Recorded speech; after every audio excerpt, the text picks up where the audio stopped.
A lo largo de la historia reciente, se han documentado hechos reales que dejaron a médicos, científicos e investigadores sin respuestas claras.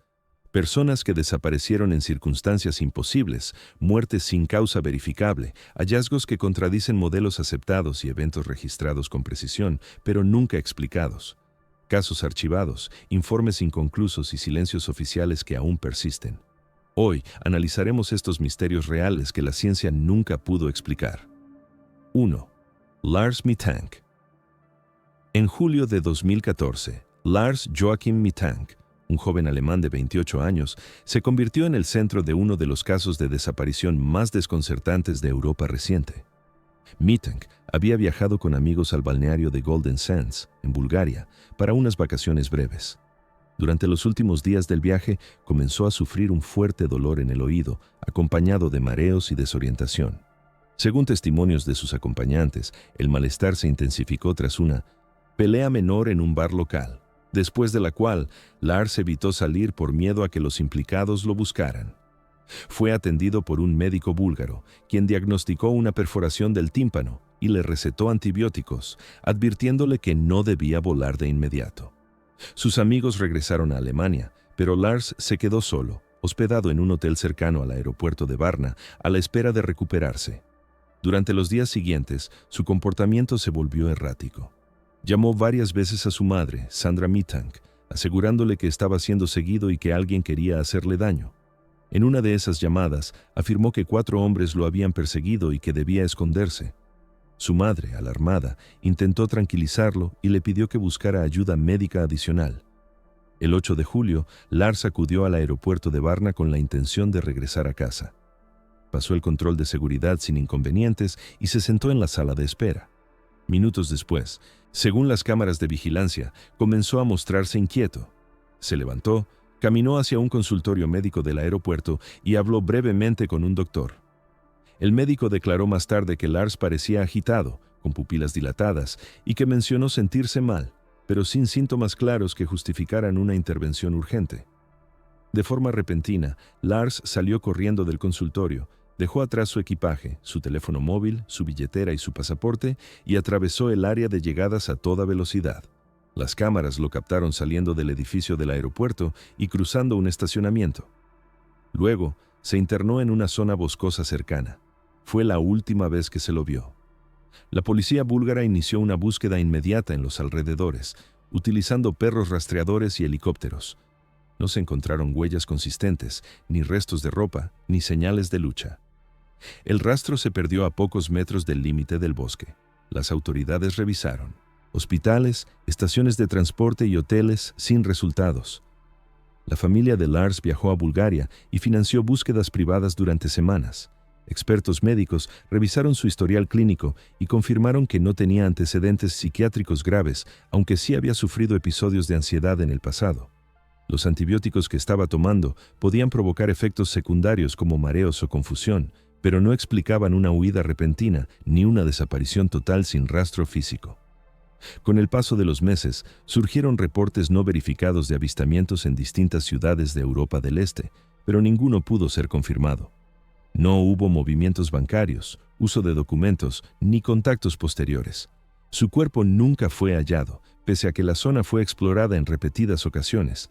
El caso quedó oficialmente abierto, clasificado como desaparición de causa desconocida. Para los investigadores, el mayor problema fue la ausencia de evidencia material que permitiera reconstruir lo ocurrido después de que Lars cruzó el perímetro del aeropuerto. Para la ciencia médica, su comportamiento previo sigue sin una explicación concluyente. Y para su familia, la pregunta persiste, sin respuesta ni cierre, desde aquel día en que un paciente con una condición diagnosticada desapareció sin dejar un solo rastro coherente. 2. Las luces de Hesdalen.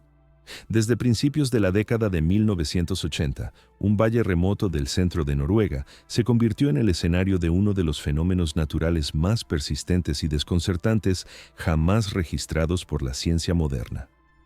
El valle de Hesdalen, una zona montañosa y escasamente poblada, comenzó a ser observado por sus habitantes debido a la aparición recurrente de luces extrañas en el cielo y cerca del suelo. No se trataba de avistamientos aislados ni de testimonios vagos. Las luces aparecían varias veces por semana, a veces durante horas, con formas esféricas, alargadas o pulsantes, moviéndose lentamente o permaneciendo suspendidas en el aire sin emitir sonido. En 1983, la frecuencia de los eventos fue tan alta que atrajo la atención de universidades noruegas, medios de comunicación y agencias científicas. Ingenieros, físicos y geólogos instalaron equipos de medición en la zona. Se colocaron cámaras, radares, magnetómetros y sensores atmosféricos con el objetivo de registrar datos objetivos. Durante años, los instrumentos captaron anomalías reales. Las luces eran visibles simultáneamente a simple vista y en registros técnicos. En algunos casos, los radares detectaron objetos estacionarios sin masa aparente. En otros, se midieron emisiones electromagnéticas intensas sin una fuente identificable. Los investigadores descartaron explicaciones simples como aeronaves, reflejos, satélites o fenómenos astronómicos conocidos. No existían rutas aéreas cercanas ni actividad industrial que justificara las observaciones. El fenómeno persistió con un patrón irregular, pero constante. En 1998 se inició el proyecto Hessdalen, un programa científico permanente que continúa hasta hoy. Los datos recopilados mostraron que las luces podían dividirse en varios tipos, algunas blancas brillantes, otras amarillas o rojizas, con tamaños variables. Se documentaron desplazamientos a velocidades incompatibles con globos meteorológicos y permanencias prolongadas que desafiaban explicaciones térmicas simples. Se propusieron hipótesis basadas en procesos naturales, como reacciones químicas entre minerales del suelo, ionización del aire, descargas eléctricas poco comunes o plasma natural. Sin embargo, ninguna teoría logró explicar todos los aspectos observados. Algunos modelos funcionaban en laboratorio, pero no podían reproducir las condiciones exactas del valle. Otros requerían combinaciones geológicas extremadamente raras que no se encontraron en otros lugares con características similares. Lo más inquietante para la comunidad científica fue la regularidad temporal. Durante décadas, las luces continuaron apareciendo incluso cuando no había observadores presentes. Los sistemas automáticos registraron eventos sin intervención humana. No se detectó correlación clara con tormentas, actividad solar o cambios sísmicos. Tampoco se pudo vincular el fenómeno con ciclos climáticos conocidos. A pesar del interés internacional, los estudios fueron reduciéndose con el tiempo por falta de conclusiones verificables. Los informes oficiales reconocieron la existencia del fenómeno, pero evitaron afirmaciones definitivas. En documentos académicos se utilizó un lenguaje cauteloso, describiendo las observaciones sin ofrecer explicaciones cerradas. Para los residentes del valle, las luces se volvieron parte del paisaje, aunque nunca dejaron de generar inquietud. Algunos declararon haberlas visto desde su infancia, siempre con las mismas características. Otros afirmaron que los animales reaccionaban de forma extraña durante las apariciones, aunque esto no pudo ser medido científicamente. A más de 40 años del inicio de los registros sistemáticos, el fenómeno de Hessdalen sigue activo. Continúa siendo observado, medido y documentado, pero no comprendido. No existe consenso científico sobre su origen, ni un modelo aceptado que explique todos los datos acumulados. En los archivos de universidades y centros de investigación, el caso permanece abierto como un ejemplo incómodo de un fenómeno natural real que desafía las leyes conocidas, registrado durante décadas sin que la ciencia haya logrado darle una explicación definitiva. 3. El mecanismo de Anticitera. En la primavera de 1901, un grupo de buzos recolectores de esponjas trabajaba frente a la pequeña isla griega de Anticitera, entre Creta y el Peloponeso, cuando una tormenta los obligó a refugiarse y explorar el fondo marino cercano. A unos 40 metros de profundidad, uno de ellos encontró los restos de un antiguo naufragio romano. El hallazgo parecía, al principio, un descubrimiento arqueológico más. Estatuas de bronce, ánforas, cerámicas y fragmentos de madera fueron recuperados y trasladados al Museo Arqueológico Nacional de Atenas. Sin embargo, meses después, mientras los objetos eran limpiados y catalogados, un bloque de bronce corroído llamó la atención de los conservadores.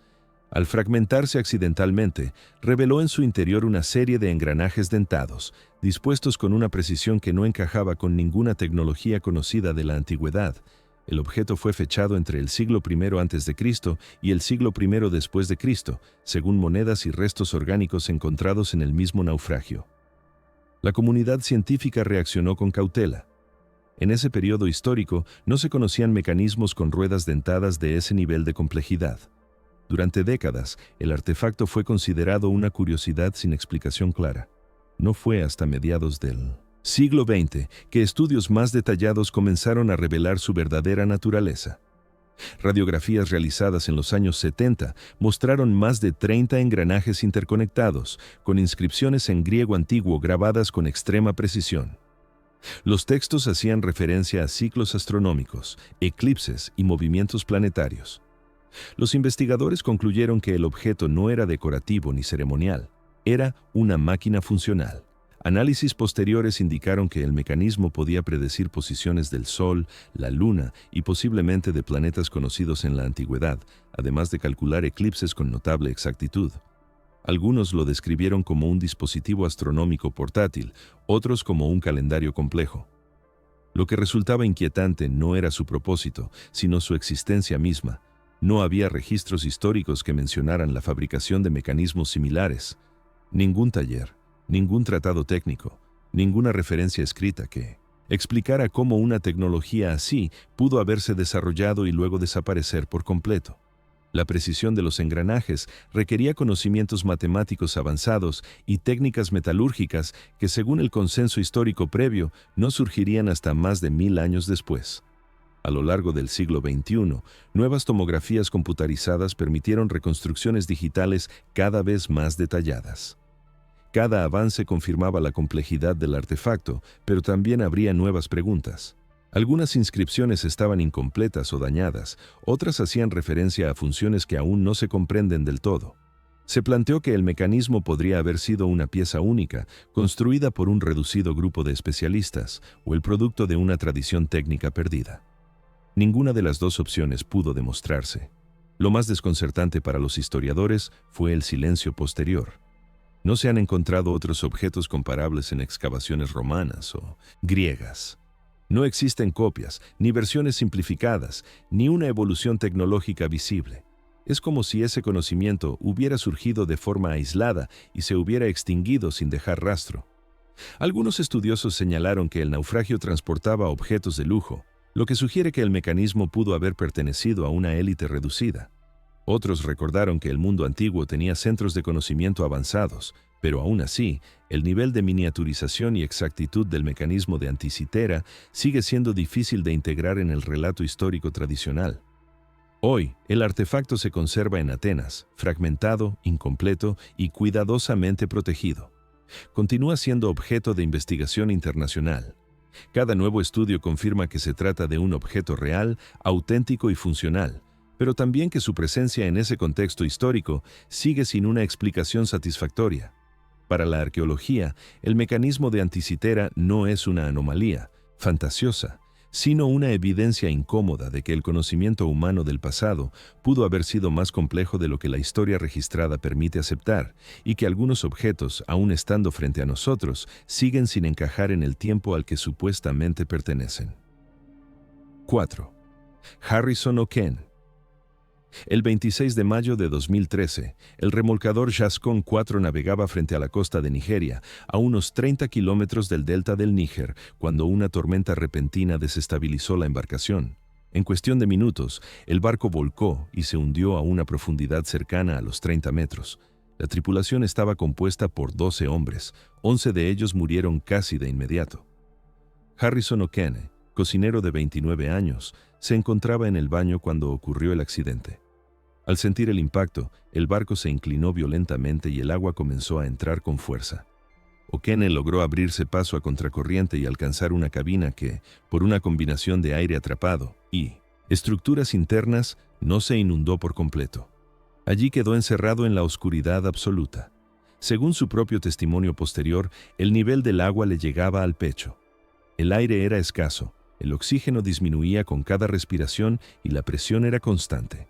Durante las primeras horas, gritó y golpeó las paredes, pero no obtuvo respuesta. El remolcador había sido dado por perdido y las autoridades asumieron que no había sobrevivientes. Durante 2 días y medio, O'Kene permaneció en ese espacio reducido, sin comida, sin agua potable y expuesto al frío del océano. La temperatura corporal descendía lentamente. Para mantenerse con vida, flotaba inmóvil, respirando de forma superficial. Orinó en el agua para evitar beber líquido salado. En entrevistas posteriores, afirmó que rezó en silencio y trató de no moverse para conservar energía. A las 60 horas del naufragio, un equipo de buzos sudafricanos fue enviado para evaluar la posibilidad de recuperar los restos del barco. No esperaban encontrar a nadie con vida. Al introducirse en el casco invertido, uno de los buzos vio una mano salir de la oscuridad. En un primer momento creyó que se trataba de un reflejo o de un cadáver en movimiento por la corriente. La reacción fue de pánico. Minutos después, al verificar signos vitales, confirmaron que el hombre estaba vivo. Las imágenes registradas por la cámara del buzo muestran a O'Kene temblando, aferrado a la estructura, incapaz de hablar con claridad. El rescate fue complejo. La presión del agua impedía una subida rápida. O'Kene tuvo que ser trasladado a una campana de buceo y sometido a descompresión durante varias horas para evitar una embolia fatal.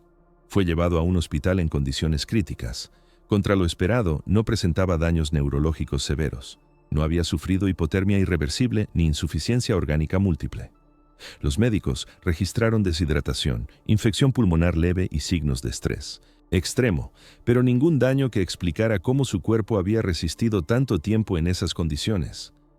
Especialistas en fisiología subacuática analizaron el caso. La teoría principal fue que el aire atrapado creó una burbuja respirable y que la inmovilidad redujo el consumo de oxígeno. Sin embargo, los cálculos no cerraban del todo. La concentración de dióxido de carbono debería haber alcanzado niveles letales mucho antes. Tampoco se pudo explicar cómo evitó una intoxicación grave por gases ni por qué la temperatura corporal se mantuvo dentro de rangos compatibles con la vida. Algunos informes mencionaron que el agua, al no ser completamente fría, pudo haber retrasado el colapso térmico, pero no justificaba la duración total de la supervivencia. O'Kene fue dado de alta semanas después y regresó a su vida cotidiana, aunque declaró sufrir secuelas psicológicas persistentes. El caso fue documentado en reportes marítimos y estudios médicos y sigue siendo citado como un ejemplo excepcional. No se registraron otros sobrevivientes en condiciones similares en naufragios comparables. Para la ciencia, el episodio plantea una serie de incógnitas incómodas sobre los límites reales del cuerpo humano. Para los investigadores, la falta de una explicación fisiológica completa mantiene el caso abierto. Y para quienes analizaron los datos, la supervivencia de Harrison O'Kene sigue siendo un hecho verificable que ocurrió bajo condiciones que, según el conocimiento médico actual, no deberían haber permitido que una persona siguiera con vida. 5. El caso de Annette Green. En enero de 1987, Annette Green, una mujer de 41 años residente en Minneapolis, fue ingresada en el Hennepin County Medical Center tras semanas de fatiga extrema, pérdida de peso y dolores persistentes en el abdomen. Los estudios iniciales revelaron múltiples masas en el hígado y el páncreas. Una biopsia confirmó el diagnóstico de adenocarcinoma pancreático en fase avanzada, con metástasis hepática. El informe patológico fue firmado por 2 especialistas independientes. El pronóstico era claro. Según los registros clínicos, a Annette se le comunicó que la expectativa de vida no superaba los 6 meses. Se inició un tratamiento paliativo básico, ya que el tumor no era operable y la quimioterapia ofrecía escasas posibilidades de respuesta. Durante las semanas siguientes, su estado general empeoró. Presentó ictericia, dolor constante y episodios de confusión. En marzo de ese año, decidió suspender el tratamiento y regresar a su casa, acompañada por su hermana. No se registraron terapias alternativas ni cambios médicos relevantes. En abril, su oncólogo dejó constancia de un deterioro progresivo e irreversible. Sin embargo, en junio ocurrió algo que desconcertó al equipo médico. Annette regresó al hospital para una evaluación de control solicitada por su familia. Contra toda expectativa, los análisis de sangre mostraron una mejora significativa en los marcadores hepáticos. Una tomografía computarizada reveló que varias de las lesiones habían disminuido de tamaño. El informe fue revisado y repetido.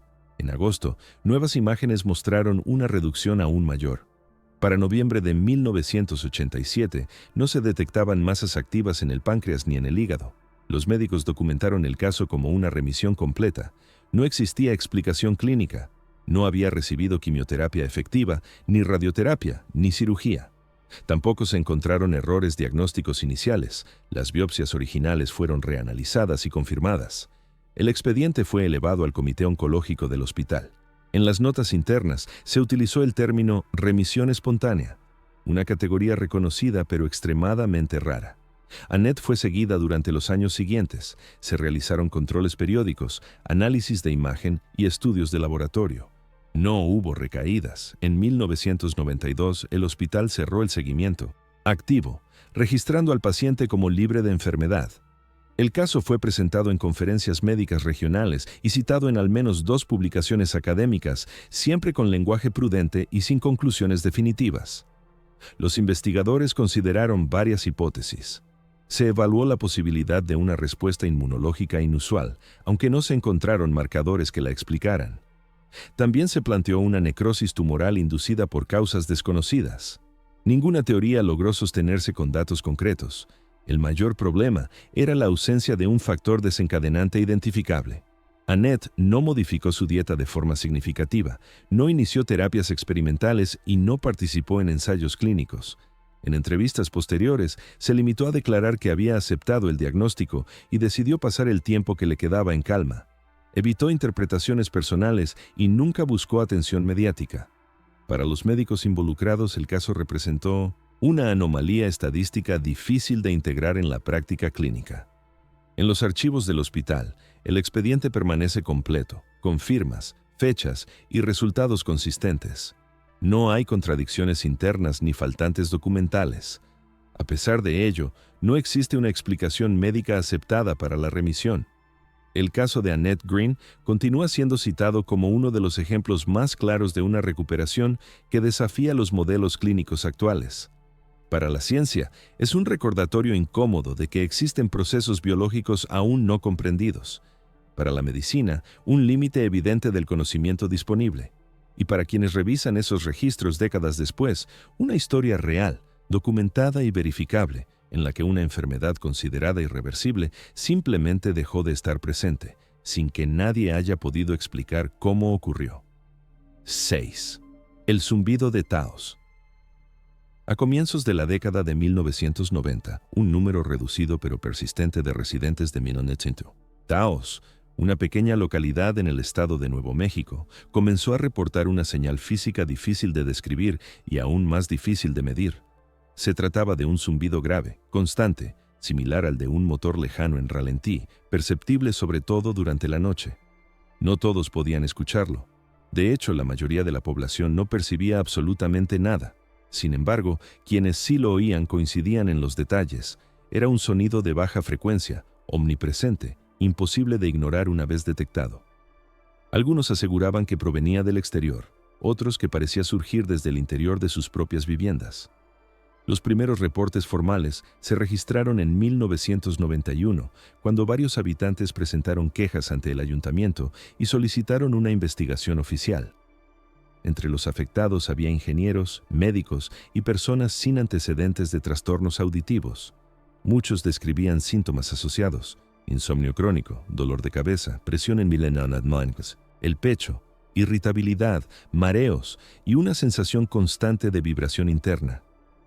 Algunos afirmaron que el zumbido desaparecía al salir de la ciudad y reaparecía al regresar.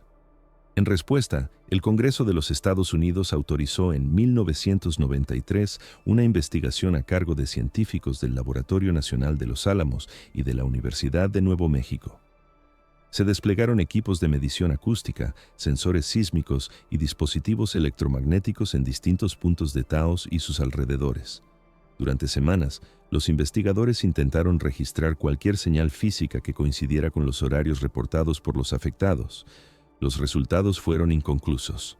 No se detectaron fuentes industriales, instalaciones militares, torres de comunicación ni anomalías geológicas activas que explicaran el fenómeno. Las mediciones no mostraron sonidos audibles convencionales ni vibraciones estructurales consistentes. A pesar de ello, los testimonios continuaron. En informes posteriores, los científicos reconocieron que aproximadamente un 2% de la población local afirmaba percibir el zumbido de forma recurrente. Se evaluó la posibilidad de tinnitus, pero muchos de los afectados no presentaban daños auditivos y describían el sonido como claramente externo.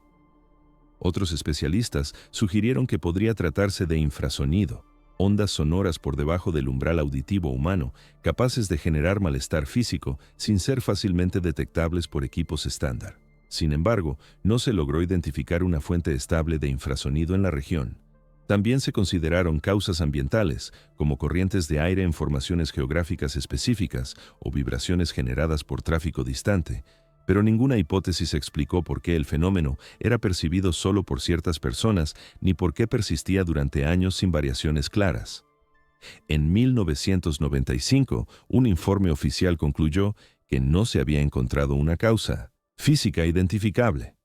El caso fue archivado, aunque las quejas no cesaron. Durante las décadas siguientes, se registraron reportes similares en otras partes del mundo, en Canadá, el Reino Unido y Australia, lo que llevó a los medios a referirse al fenómeno como un tipo específico de zumbido ambiental. Sin embargo, el caso de Taos sigue siendo uno de los más estudiados y documentados. Lo inquietante para los investigadores no fue solo la ausencia de una fuente, sino la consistencia subjetiva de los testimonios. Personas que no se conocían entre sí describían el mismo sonido, con la misma frecuencia y los mismos efectos físicos. Algunos abandonaron la ciudad de forma permanente debido al impacto en su salud. Otros aprendieron a convivir con la señal, aunque aseguraban que nunca desapareció del todo. A día de hoy, no existe una explicación aceptada que identifique el origen del zumbido de Taos. No se ha demostrado que sea una ilusión colectiva ni un fenómeno psicológico masivo. Tampoco se ha logrado medir una señal física clara que lo justifique. En archivos oficiales, el caso permanece como una anomalía sensorial documentada, una señal recurrente detectada por el cuerpo humano en un lugar específico, sin origen identificado. Para la ciencia, representa una frontera incómoda entre percepción y medición. Para quienes lo escucharon durante años, una presencia constante y real, registrada en informes, ignorada por los instrumentos y nunca resuelta. 7. El efecto Hallez. En junio de 1954, durante un eclipse solar total visible desde París, el físico y economista francés Maurice Hallez realizó una serie de mediciones que con el tiempo se convertirían en uno de los episodios más incómodos para la física experimental del siglo XX. Hallez no era un investigador marginal, era ingeniero, matemático y más tarde recibiría el Premio Nobel de Economía. En el sótano de su laboratorio había instalado un péndulo parabólico diseñado para estudiar pequeñas variaciones en la gravedad terrestre. El instrumento era sensible a cambios mínimos en la dirección de oscilación, pero en condiciones normales se comportaba de manera predecible y estable. Sin embargo, durante el eclipse, Hallez observó algo que no encajaba con ningún modelo conocido. El plano de oscilación del péndulo comenzó a desviarse de forma abrupta y errática, sin causa mecánica aparente. El cambio no fue gradual ni aleatorio, coincidió con precisión temporal con las distintas fases del eclipse. Antes y después del evento astronómico, el péndulo volvió a comportarse con normalidad. Hallez repitió el experimento durante otro eclipse en 1959 y obtuvo resultados similares. Documentó cada medición con detalle, registró las condiciones ambientales, descartó vibraciones externas, corrientes de aire y errores instrumentales. Los datos fueron publicados en revistas científicas francesas. La reacción inicial fue de escepticismo. Según la física newtoniana y la relatividad general, un eclipse solar no debería producir ningún efecto medible sobre un péndulo en la superficie terrestre. La alineación del Sol y la Luna no altera el campo gravitatorio local de forma significativa. No existía una fuerza conocida que pudiera explicar la desviación observada. Aún así, otros investigadores decidieron comprobar el fenómeno. En las décadas siguientes, experimentos similares fueron realizados en Estados Unidos, Rumania, China e India. Algunos equipos reportaron anomalías comparables durante eclipses solares, aunque no siempre con la misma intensidad. Otros no detectaron nada fuera de lo normal. La falta de reproducibilidad consistente impidió una aceptación formal, pero tampoco permitió una refutación definitiva. En 1997, durante un eclipse total visible en China, un grupo de físicos de la Academia de Ciencias de China realizó mediciones con péndulos y gravímetros de alta precisión. Los resultados mostraron variaciones anómalas en la aceleración gravitatoria local durante el eclipse. Los datos fueron publicados en Physical Review de, una revista científica reconocida. El artículo no ofrecía una explicación, solo describía las observaciones y confirmaba que no se ajustaban a las predicciones teóricas. A partir de entonces, el fenómeno comenzó a ser conocido como el efecto Allais. Lo inquietante del caso no es solo la anomalía en sí, sino su estatus dentro de la ciencia. No ha sido clasificado como error experimental, pero tampoco como un nuevo fenómeno físico aceptado. No existe una teoría que lo explique sin introducir contradicciones mayores. Algunas hipótesis sugirieron interacciones gravitatorias desconocidas, otras hablaron de efectos atmosféricos sutiles o de respuestas instrumentales no comprendidas. Ninguna logró consenso. Los informes oficiales suelen describir el efecto como no confirmado, pero evitan afirmar que sea inexistente. La comunidad científica se encuentra dividida. Para algunos, se trata de ruido estadístico amplificado por expectativas. Para otros, los datos son demasiado consistentes como para ser ignorados. Lo que resulta notable es que, a diferencia de muchos fenómenos controvertidos, el efecto Allais no ha sido desacreditado formalmente. No hay un estudio definitivo que demuestre que las observaciones originales fueron erróneas. Tampoco se ha reproducido de forma controlada y universal. Permanece en una zona gris, documentado por expertos, publicado en revistas revisadas por pares y al mismo tiempo incompatible con las leyes conocidas. Maurice Allais continuó defendiendo la validez de sus mediciones hasta su muerte en 2010. Nunca afirmó haber descubierto una nueva fuerza. Se limitó a insistir en que los datos existían y que la física debía explicarlos. Décadas después, el efecto sigue siendo citado en literatura científica marginal y en informes técnicos, pero rara vez discutido en profundidad. Cada eclipse solar ofrece una nueva oportunidad de medición y, en algunos casos, nuevas anomalías. Sin embargo, ninguna institución ha asumido el fenómeno como una prioridad de investigación. En los archivos de la ciencia, el efecto Allais permanece como un registro incómodo. Un evento observado por expertos, medido con instrumentos reales, repetido en distintos lugares y momentos, que contradice leyes aceptadas sin haber sido refutado oficialmente. No es una teoría ni una creencia. Es un conjunto de datos que sigue esperando una explicación que, hasta hoy, no ha llegado. Gracias por permanecer hasta el final, porque en el silencio del tiempo quedan verdades incompletas, historias olvidadas y huellas ausentes que resisten al olvido, recordándonos que algunos secretos no buscan ser revelados, solo permanecer esperando en la sombra.